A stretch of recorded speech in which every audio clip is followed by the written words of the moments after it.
오늘 우리에게 주시는 하나님의 말씀 사무엘하 5장 4절에서 5절 말씀입니다.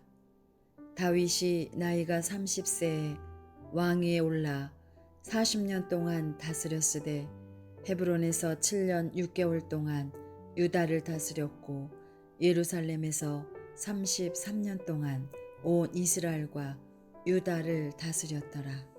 아멘.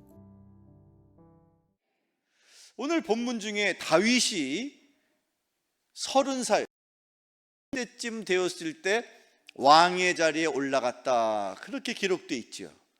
실은 다윗이 어린 소년이었을 때 그때 당시에 선지자 사무엘 선지자를 통해서 기름 부음을 받았죠.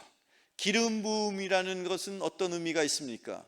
기름을 부어서 그 사람이 지도자, 즉 왕이다라는 것을 그런 의미가 담겨져 있는데, 과거에 다윗은 불과 10살 남짓한 어린 소년에 불과했을 때 은혜를 주셔서 선지자 사무엘을 통해서 기름 부음을 받았어요.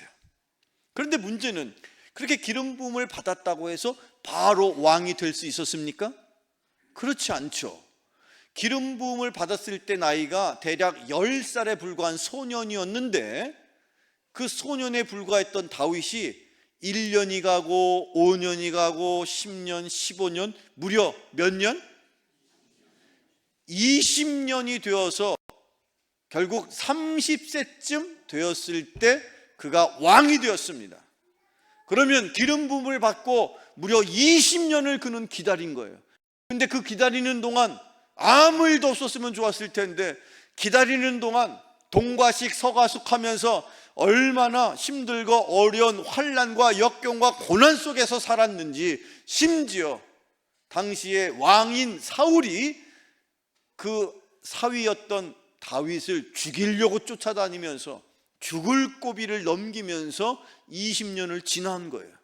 그런 20년의 기다림이 있었기에 그가 결국 30살쯤 되어서 하나님의 일꾼으로 이스라엘을 전체를 이끌어가는 왕으로 등극하게 하셨고, 심지어 그가 왕이 된 이후에 20년의 기다림을 은혜롭게 감당한 이후에 무려 20년의 2배인 몇 년?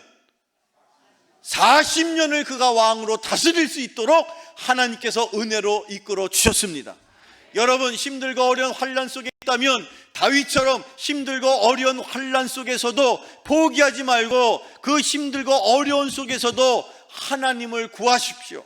하나님과 함께 하신다면 여러분도 하나님께서 왕과 같은 자리에 올려주시고 여러분을 통하여 여러분의 인생을 다스리시며 여러분의 가정을 다스리시고 우리가 섬기는 이 교회와 나라와 민족을 주님께서 친히 다스려 주시는 은혜가 여러분에게 있기를 주님의 이름으로 축원합니다.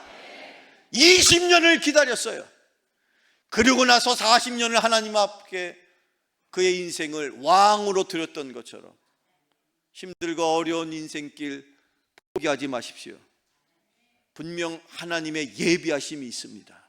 오늘 그것을 이 말씀을 통해서, 다윗의 이야기를 통해서 과연 그가 20년과 40년 도합 60년의 삶을 어떻게 살았길래 다윗을 하나님의 마음에 합한 왕이요 위대한 이스라엘의 백성들을 이끌어갔던 왕으로 성경은 우리에게 전하고 있는지 꼭 말씀을 마음으로 받으시기를 축원합니다.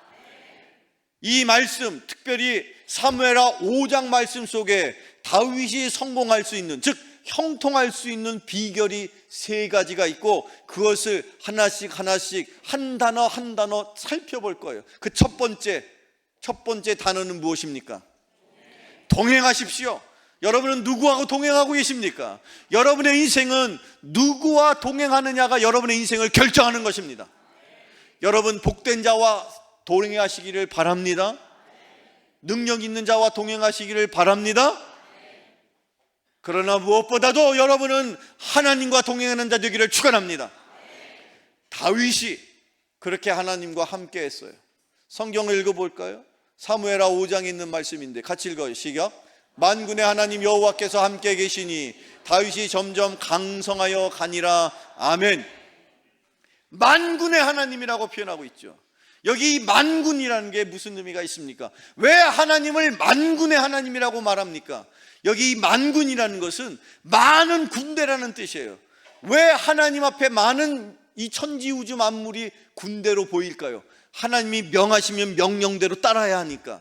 하나님이 대장이시고 우리는 명령을 따르는 입장에 있는, 하나님이 만군의 대장 되시니까, 그 만군, 즉 저와 여러분을 군사로 여기시니까, 그래서 하나님은 만군의 하나님이시라고, 그래서 만물이 하나님의 명령을 듣도록 되어 있습니다.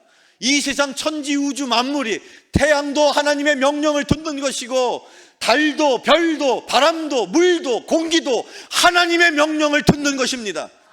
심지어 여러분 아십니까? 우리의 세포 하나하나, 심지어 바이러스, 심지어 여러분이 느끼든 느끼지 못하든 이 세상의 모든 것들이 하나님의 명령 아래 있습니다. 왜 그렇죠? 하나님이 만드셨으니까. 당연히 하나님이 다스리는 게 맞죠. 그래서 이 세상의 모든 것들이 하나님이 명령하시면 명령에 따르는 거예요. 그런데 하나님의 명령을 유일히 따르지 않는 존재가 두 개 있어요. 그게 바로 마귀입니다. 그리고 그게 또 다른 마귀짓하는 인간인 거예요. 인간만이 하나님이 만든 이 우주 만물 가운데 하나님의 뜻을 거스르려고. 그러나 하나님은 만군의 여호와이십니다. 하나님은 모든 만물을 향하여 명령하시는 분입니다. 듣는 여러분 되길 축원합니다. 그 만군의 여호와 하나님께서 누구하고 함께 하셨어요? 조금 전에 다윗과 함께 했다고 그랬죠. 그래서 그 다윗이 어떻게 됐다는 거예요? 점점 그가 강성해졌더라. 하나님이 함께하는 인생 사시기를 축원합니다. 왜 내가 점점 강성해질 수 있는가? 내 능력이 아니라 나와 함께 하시는 하나님의 능력으로 여러분이 강성해지기를 축원합니다. 여러분의 가정도, 우리가 섬기는 교회도 하나님이 함께 하시면 점점 더 강성해짐을 믿으시기를 축원합니다. 성경을 읽어봅시다. 또 다른 말씀, 자, 로마서에 이런 말씀이 있어요. 읽어봐요. 시작. 인도함을 받는 사람은 곧 하나님의 아들이라. 너희는 다시 무수하는 종의 영을 받지 아니하고 양자의 영을 받았으므로 우리가 아빠 아버지라고 부르짖느니라. 아멘. 여기서 말하는 양자의 영은 예수 그리스도의 영이요, 생명의 영이요, 능력의 영이요, 성령을 말하는 거예요. 성령을 받은 사람, 성령께서 내주하시고 성령의 은혜를 받은 사람은 하나님을 향하여 아버지라고 말할 수 있습니다. 여러분도 하나님을 향하여 아버지라고 고백할 수 있는 이유를 아십니까? 그 이유는 여러분 안에 누가 계시기 때문인 것입니까? 성령께서 계시기 때문에 우리는 하나님을 아버지라고 부를 수 있게 되었다고 성령은 가르치는 것입니다. 그런데 그 성령의 은총과 은혜를 받았음에도 내 멋대로 살고 내 뜻대로 살고 내 주장대로 산다면 그가 과연 하나님의 영인 성령의 인도함을 받을 수 있을까요? 성령의 인도함을 받으려면 성령께서 앞서가시고 내가 성령을 따라가는 것이 인도함을 받는 것인데, 내가 먼저 간 다음에 성령님 제발 나 좀 따라와 주세요. 내가 먼저 간 다음에 성령님 제발 좀 빨리빨리 나 좀 따라와 주세요. 그렇게 살고 있는 인생이 있다면 그는 성령과 동행하는 걸까요? 그렇지 않습니다. 성령님이 이 땅에 임하셔서 하시는 세 가지 사역이 있어요. 그게 첫 번째 성령의 세례고, 그 다음에 성령의 내주고, 성령의 충만인 것입니다. 성령의 세례, 즉 성령의 은혜를 받은 사람만이 하나님 앞에 올 수 있습니다. 그러니 여러분들이 이미 먼저 성령의 세례, 성령의 은혜를 받은 자인 줄로 믿으시기를 바랍니다. 그리고 조금 전에 말씀드린 것처럼 내 안에 성령이 계신다는 확실한 증거로 하나님을 아버지라고 부를 수 있도록 만들어 주셨습니다. 고백합시다. 하나님 아버지. 다시 한번 하나님 아버지. 그렇습니다. 여러분 안에 누가 계신 겁니까? 성령님이 계신 것입니다. 다른 어떤 증거가 없습니다. 여러분이 그 사실을 머리로, 마음으로 믿지 못하고 이해하지 못한다 할지라도 그거와 상관없이 성령이 여러분 안에 내주하고 계십니다. 그러나 문제는 무엇인가? 성령의 세례도 받고 성령이 내주하셔도 성령이 내주하시는 그 영혼이 성령과 전혀 상관없이 살아갈 때에 자기 뜻을 주장하고 자기의 생각과 자기의 계획을 주장할 때에 그는 단순히 말하면 그냥 성령이 계시는 사람이에요. 여기 있는 사람들 다 성령이 계시는 건 확실해요. 그러나 문제는 뭐냐면 성령이 이끌어가는 인생과 그렇지 않은 인생이 있는 거예요.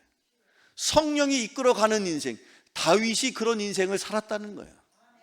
성령이 인도하시는 인생을 살 때에 세상 사람들은 네가 가는 그 길이 돌짝밭이고 가시밭길이니 너 그 길로 가면 안 되고 네가 볼 때 저 탄탄대로가 있잖아, 글로 가면 네가 더 성공할 수 있어, 글로 가면 네가 더 잘 살 수 있어 라고 말하는데 성령께서는 그렇게 길을 인도하시지 않습니다. 주님은 뭐라고 말씀하셨습니까? 네가 걷는 그 길이 비록 돌짝밭길 같고 가시밭길 같아도 그 길이 생명의 길이고 네가 볼 때에 탄탄대로처럼 저 넓은 대로가 있어서 많은 사람이 그리로 갈지라도 그 길은 죽음의 길이고 멸망의 길이고 가면 안 되는 길이다. 주님이 말씀하셨어요.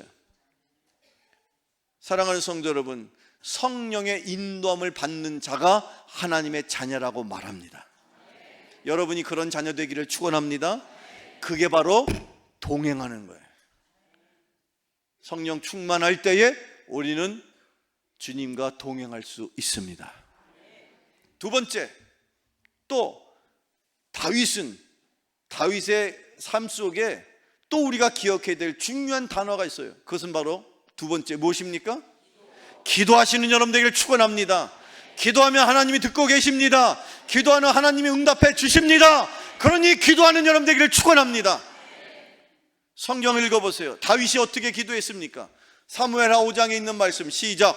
다윗이 여호와께 여쭈어 이르되 내가 블레셋 사람에게로 올라가리이까 여호와께서 그들을 내 손에 넘기시겠나이까 하니 여호와께서 다윗에게 말씀하시되 올라가라. 내가 반드시 블레셋 사람을 내 손에 넘기리라 하신지라. 아멘.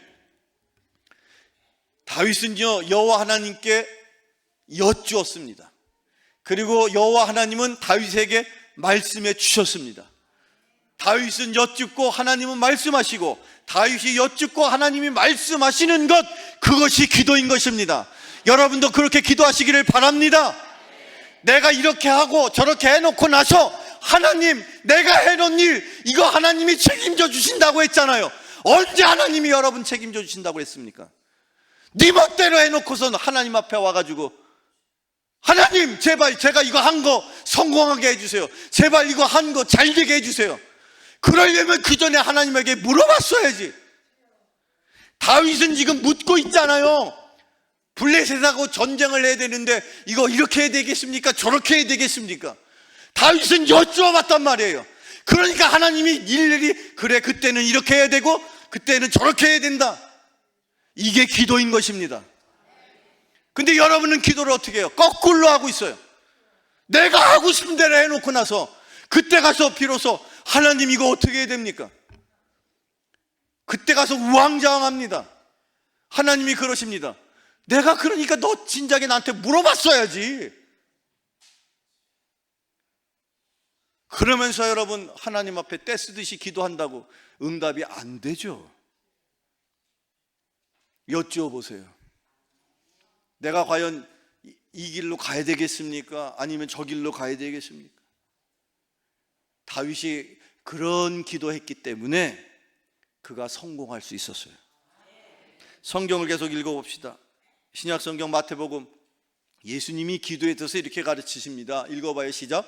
구하라 그리하면 너희에게 주실 것이요 찾으라 그리하면 찾아낼 것이요 문을 두드리라 그리하면 너희에게 열릴 것이니 구하는 이마다 받을 것이요 찾는 이는 찾아낼 것이요 두드리는 이에게는 열릴 것이니라. 아멘. 저를 따라 이렇게 선포합시다. 구하라, 찾으라, 두드리라.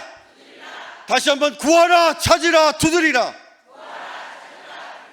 그렇습니다. 하나님께서 이 순간 주의 종의 입술로 하나님의 음성을 들려주십니다. 구하는 여러분 되기를 축원합니다. 찾는 여러분 되기를 축원합니다. 두드리는 여러분 되기를 축원합니다. 구하면 얻게 될 것입니다. 찾으면 찾아낼 것이요 두드리면 열릴 것입니다. 여러분의 닫혔던 인생의 문도 두드리십시오. 그러면 열어주십니다.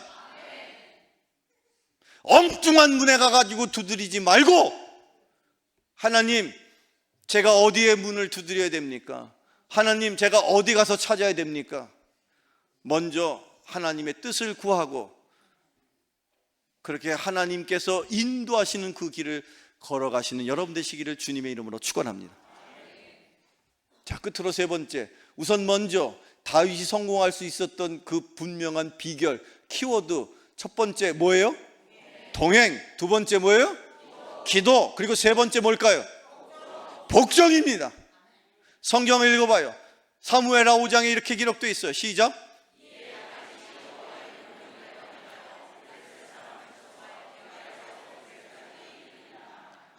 어차피 블레셋과 싸워야 되는 전쟁이지만 다윗은 모든 것들을 먼저 하나님 앞에 여쭈었어요.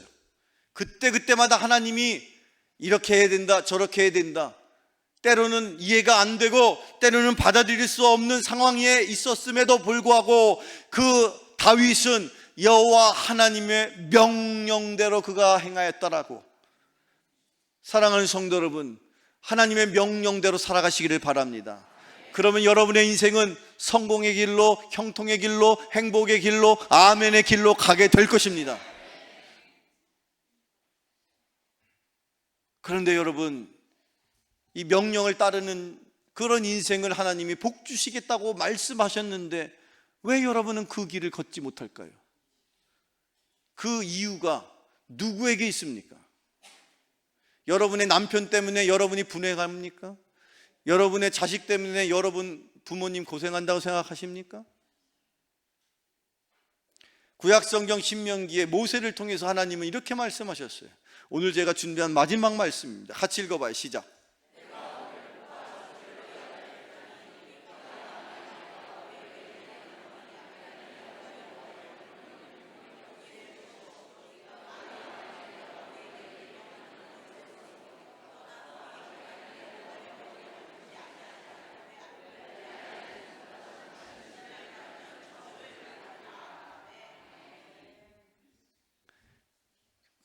그냥 또박또박 좀 읽어봐요. 개갈 안 나게. 왜 그래? 이걸 지금 하나님의 음성이라고 읽는 거예요? 하나님이 뭐라고 말씀하시죠? 내가 오늘 복과 저주를 너의 앞에 두었어. 복이 저 멀리 있고 저주가 내 눈앞에 있는 게 아니라 복과 저주가 내 앞에 있다. 그런데 누구는 복의 길을 가고 누구는 저주의 길을 가는 게 누구 때문이냐? 성경을 가르치죠. 명령을 들으면 네 눈의 복이 너의 것이 될 것이다. 명령을 거스르면 저주가 너에게 임할 것이다. 저는 결코 이 강단에서 저주를 선포할 수 없습니다. 그러나 여러분은 선택할 수 있습니다. 복의 길을 선택하는 여러분 되기를 축원합니다. 여러분, 우리가 복의 길을 선택하는 게 그냥 자율적이고 자연스럽고 자발적이면 좋겠는데 이게 잘 안 돼요. 이유는 내 안에 악한 본성이 여전히 살아있기 때문에 마귀가 복된 길로 가는 걸 방해하죠. 회방하죠. 끊임없이 유혹하죠. 그래서 나는 내 안에 있는 나의 본성을 어떻게 해야 될까요? 죽여야 되는 거예요. 옆에 있는 사람한테 이렇게 인사해 볼까요? 당신의 본성을 죽여야 합니다.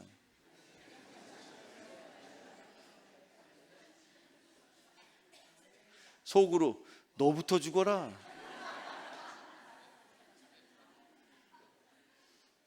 사랑하는 성도 여러분, 복종이라는 말이 무슨 뜻일까요? 복종.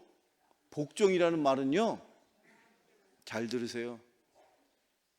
복종이라는 말은요, 먼저 순서가 있어요. 하나님 앞에 내가 나의 모든 것, 내 생각, 나의 기준, 나의 계획, 이걸 내가 죽겠습니다. 이걸 내가 내려놓겠습니다. 하나님 앞에 내가 항복합니다. 그러고 나서 따르는 거예요. 그래서 그 항복한 사람이 걸어가는 그 길이 순종의 길이 되는 거예요. 하나님 앞에 먼저 죽어야 합니다. 하나님 앞에 지는 사람은 세상에 나가 하나님이 승리하게 만들어 주십니다. 그런데 하나님 앞에 죽지 않고 여전히 내 자아가 살아서 내 욕심이 꿈틀꿈틀거려서 하나님 앞에 죽지 않으니까 세상에 나가서 죽는 꼴을 당하는 거야. 하나님 앞에 먼저 내가 죽으면 하나님이 살려주시고 세상에서도 승리케 해주십니다. 그게 복종이야. 복종이라는 말은 항복의 복자와 순종의 종자를 합쳐서 복종이라고 말하는 거예요. 하나님 항복, 그게 먼저인 거예요. 다윗이 그렇게 하나님 앞에 항복할 때에 하나님은 다윗의 모든 적들을 물리쳐 주셨습니다. 그리고 여러분에게 다시 한번 묻겠습니다. 여러분 앞에 복과 저주가 있다면 여러분은 무엇을 선택하시겠습니까? 여러분, 복의 길은 여러분의 손에 달려 있습니다. 복된 길을 선택하십시오. 다윗처럼 그렇게 하나님과 성령님과 동행하시고 늘 기도하시고 그렇게 하나님의 뜻대로 복종하며 살 때에 여러분은 다윗처럼 하나님의 영광을 드러내는 왕과 같은 인생을 살아가게 될 줄로 믿으시기를 주님의 이름으로 축원합니다. 축원합니다. 기도하겠습니다. 말씀으로 이 세상을 창조하시고 다스리시는 하나님 아버지, 오늘 다윗의 삶을 통하여 우리에게 보여주신 성공의 비결을 기억할 수 있도록 도와주시옵소서.